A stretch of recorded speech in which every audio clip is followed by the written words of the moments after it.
ஜெயங்கொண்டம் அருகே மின்வாரியத்தில் பணியாற்றும் பெண்ணின் வீட்டில் 50 சவரன் நகை பணம் கொள்ளையடிக்கப்பட்டுள்ளது. தாய் 100 நாள் வேலைக்கு சென்றிருந்த போது கொள்ளையை அரங்கேற்றிய கும்பல் சிக்குமா?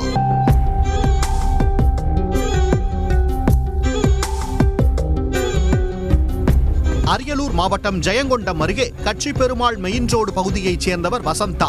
இவரது கணவர் ராமலிங்கம். இவர் NLCயில் போர்மேனாக வேலை பார்த்து ஓய்வு பெற்றவர். இவர்களுக்கு இளவரசி என்ற மகள் உள்ளார். கடந்த 2021ஆம் ஆண்டு ராமலிங்கம் இறந்து விட்டார். NLCயில் வேலை பார்த்து வந்த இளவரசியின் கணவர் ராஜ்குமாரும் கடந்த சில வருடங்களுக்கு முன்பு இறந்து விட்டார். இதன் காரணமாக இளவரசிக்கு கருணை அடிப்படையில் மின்வாரியத்தில் அரசு வேலை வழங்கப்பட்டுள்ளது. தற்போது தாயும் மகளும் தனது சொந்த ஊரான கட்சிபெருமாள் கிராமத்தில் உள்ள ஒரே வீட்டில் வசித்து வருகின்றனர். வசந்தா வீட்டில் ஓய்வாக இருக்கும் நேரத்தில் அவ்வப்போது 100 நாள் வேலை பணிக்கு சென்று வருவதாக கூறப்படுகிறது. நேற்று காலை இளவரசி வழக்கம் போல அரசு பணிக்கு சென்று விட்டார்.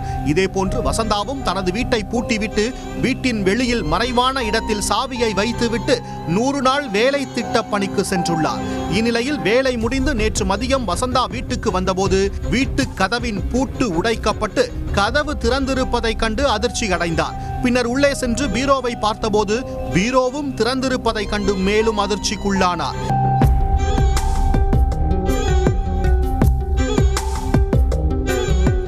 இதில் பீரோவில் வைத்திருந்த 50 சவரன் தங்க நகைகளும் 1 கிலோ வெள்ளி பொருட்களும் மற்றும் 1 லட்சம் ரூபாய் ரொக்கப்பணம் ஆகியவற்றை மர்ம நபர்கள் கொள்ளையடித்து தப்பிச் சென்றது தெரிய வந்தது.